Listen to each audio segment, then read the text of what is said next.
Iran. Who is this new security leader and how important is this appointment?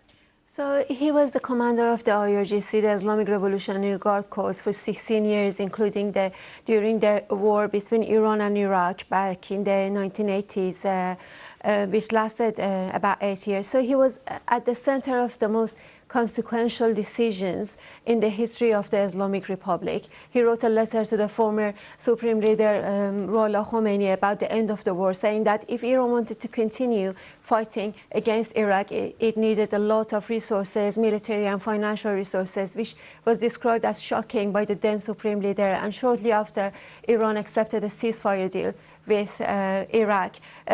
His appointment to the Supreme National Security Council is significant because this body is one of the most important decision-making bodies in the Islamic Republic when it comes to making decisions about the war, of course, but also foreign policy, national security.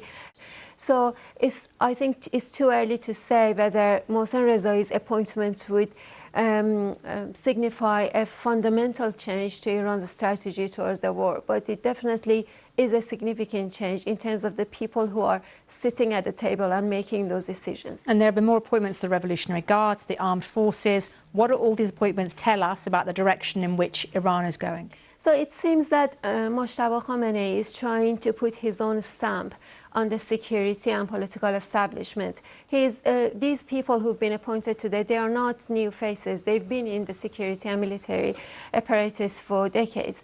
But he's trying to show that he's in control, he's in charge.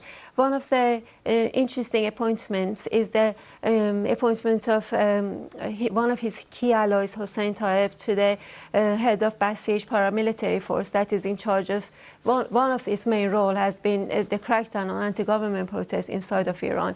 He was ousted under Mojtaba's father, the previous supreme leader. The fact that he's been brought back into the fold shows that Mojtaba Khamenei is trying to reassert his control. He's been absent from the public eye since the start of the war, which killed his father and reportedly left him injured. There have been questions about who is really making the decisions. Whether he's even alive or not. Exactly. There are questions about that, right? He hasn't been seen. There hasn't been any videos or audio of him. So it seems that he's trying to send this message that he's in charge, he's in control, and he's making the decisions.